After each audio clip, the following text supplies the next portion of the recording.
A group of strong adventurers defeat the demon army and bring peace to the whole world.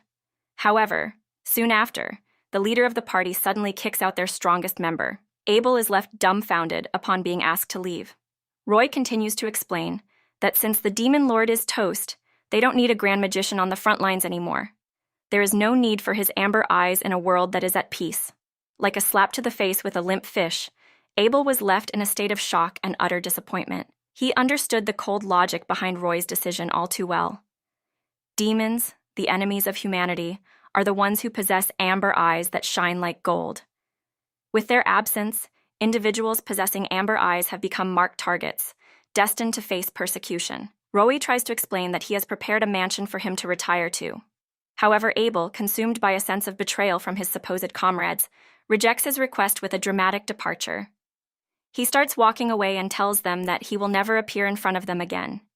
With tears in his eyes, he walks off. In reality, he knows that they are not at fault. Neither are the people of this kingdom. The fact is that the world is just ignorant and immature. 200 years have passed since this incident. Abel wakes up in a coffin and checks his body to make sure that everything is fine. The spell seems to have worked. A reincarnation spell that only he could have pulled off. They brought peace to the world 2 decades ago. He hopes that the world has matured by now, and that knowledge and innovation have brought the world into a whole new era. His current body is based on what he looked like as a kid. After conducting countless experiments, he was able to create the perfect body. He decided to model it after his childhood self. This is because he didn't want to let go of his appearance. None of his comrades would be alive, so no one should be able to recognize him anyway. His chain of thoughts is interrupted by the sound of someone approaching. It sounds like a woman or someone impersonating a human. Abel quickly hides behind a corner and prepares to attack this unknown enemy. However, she turns out to be a beautiful lady. Not only that, she also seems to be quite familiar with her Abel. Upon seeing him, she drops to the floor and starts crying, telling him that she waited so long for his return. Abel is a bit flustered, but more than that, he is shocked to see that she knows who he is. What does she mean that she waited for him? He had never laid eyes on anyone this breathtakingly beautiful. He was a nerdy bookworm, locked in a world of magic studies, completely oblivious to the existence of such otherworldly beauty. But then, out of nowhere, a memory resurfaces. After they had valiantly vanquished the dreadful demon lord, our hero gets thrown into the most unexpected dilemma. He had only gone and saved none other than the devilish demon king's daughter. This resulted in a dispute between him and Roy. They believed that she may be a child, but she was still a demon, so they should get rid of her. Abel empathized with her, mainly because she rocked those amber eyes just like him. The name that comes into his mind is Lilith. She is surprised and chuckles softly to see that he has gotten younger even after 200 years. She explains that she wanted to repay him for saving her life. So she started searching for him all over the world. After 100 years of searching, she finally found him in this place. Abel notices something strange about her. Her eyes are blue instead of amber. He wonders why that is. The color of one's eyes represents the color of their soul. Hence, one shouldn't be able to change it even after reincarnation. However, there is a simpler explanation. Lilith takes out her contact lenses and tells him that her eyes are still amber. It finally starts to make sense. A thin, transparent layer that can change the color of one's eye. It isn't something so complicated that no one could come up with it. However, it would have been hard to actually make it back then. Good thing Abel had the brains to reincarnate a couple of centuries later. Speaking of reincarnation, our sly hero smirks and congratulates himself on that brilliant decision. 2 centuries on, and he's already witnessing the amazing evolution of humanity. Throughout history, people faced discrimination because of the color of their eyes. Countless wars were waged, fueled by nothing more than this distinction in eye color. If that ain't irony, I don't know what is. The solution was just a small piece of transparent sheet to cover the eyes. Lilith suggests that they should head out. They can continue their discussion once they have left this place, as she has a house nearby. As they are walking, she notices that Abel is shivering. She quickly wraps him up in a scarf. Abel, intrigued by the peculiar-looking shawl, can't help but gawk like a kid in a candy store. Lilith explains that it's similar to what they used 200 years ago. It's just the name that has changed. As she extends her hand, he remarks, "I am not a kid, but..." And with that comment, the duo strolls out of the cave. The entire forest is covered with magnificent white snow. Abel can't help but stand in awe, embracing the beauty of his first encounter with this enchanting snowy world a whole 2 centuries later. After walking through the snow for a while, they arrive at a small town. There are 2 houses beside each other.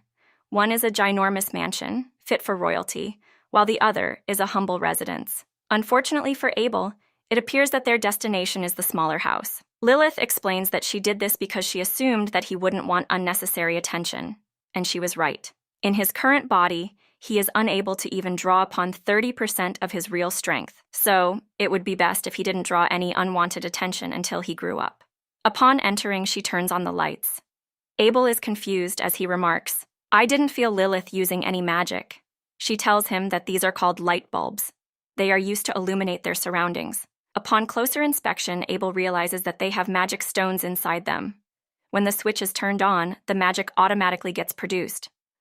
Although it's a wonderful invention, he still feels that the most convenient way is to use his own power. Lilith is delighted to see that he hasn't changed even after 200 years.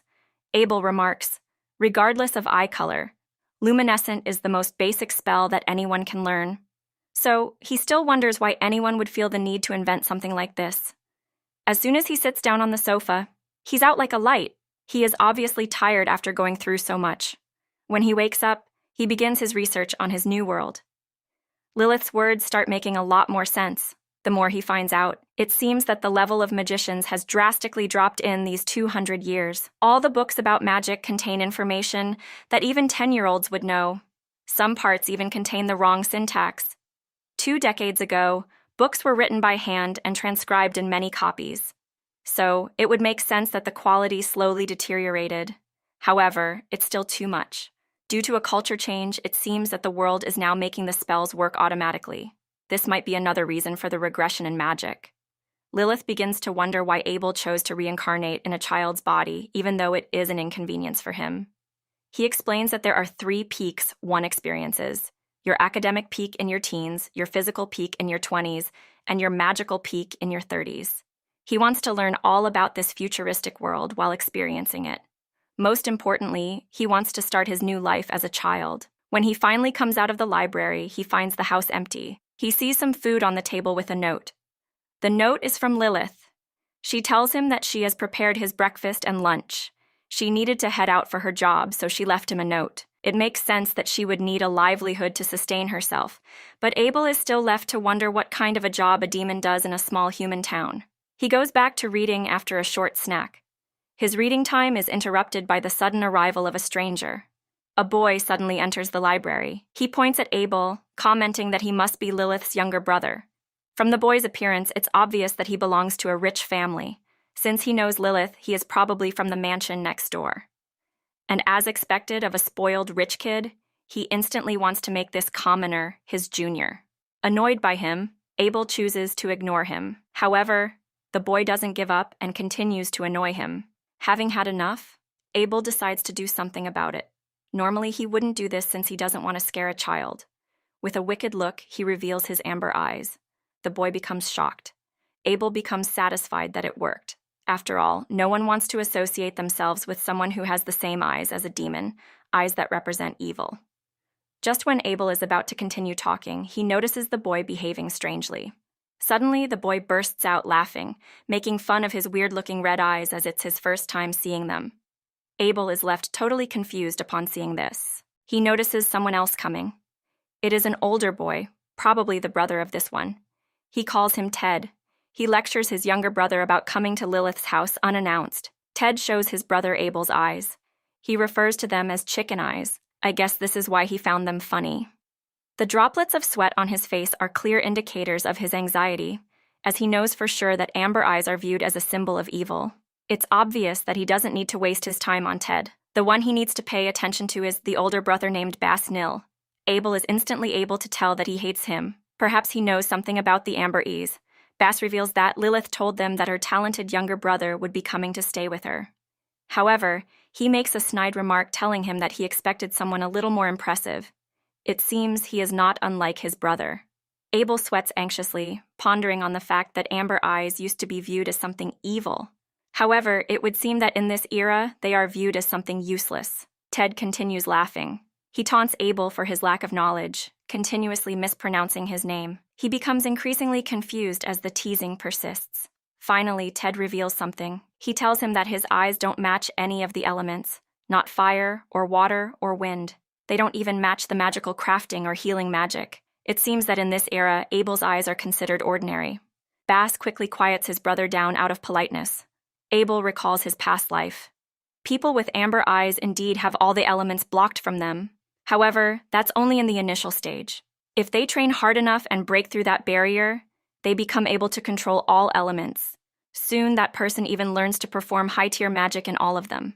Due to the lack of magic in this era, people now view them as ordinary eyes, even though they are the furthest from it. When Bass also calls Abel by the wrong name, he immediately corrects him, and Bass feels sorry. He also sincerely apologizes for the actions of his younger brother. However, Ted refuses to apologize, still referring to them as chicken eyes. Bass explains to him that Abel can still live a peaceful life even without magic. It seems even Bass thinks of him as a fool with amber eyes. Behind this facade of politeness, there lies a young, arrogant boy who thinks of himself as the chosen one. These are just the kind of people that Abel hates. They both leave, and he tries to forget about it and goes back to studying. He is glad to know that there haven't been any wars between humans and demons in the past 100 years. That is why everyone is no longer afraid of amber eyes. Moreover, people with red, blue, green, gray, or black eyes can easily use the magic of their particular element. However, it would seem that people with amber eyes have to spend a lot of time practicing just to use basic magic. Now it makes sense why the levels of magicians have regressed so much. Amber eyes are now considered useless and are ridiculed. I guess it's contacts for him as well. One way or another, Abel is unable to escape persecution, it would seem. Lilith finally returns home in a maid outfit. She explains that she works as a maid. Seeing her in her uniform, he feels a bit flustered. He lets her know that he has learned the reason why she hides her eye color. She feels a bit saddened upon hearing this. She explains that in this day and age, demons no longer exist. After Abel's party defeated the demon lord, humans around the world rose to get rid of the last remnants of demons. As peace was brought to the world, people no longer felt the need to train, and thus the magicians slowly became weaker and weaker. With that said, Abel asks her a strange question. He inquires her if she hates humans. After all, it was his team that killed the demon king, her father. However, she lets him know that he was the one who saved her life. Together, they found a place to live, even though it was for a few weeks. Moreover, he taught her how to use magic and how to live as a human. And so she is grateful to him for everything he has done. Here I am.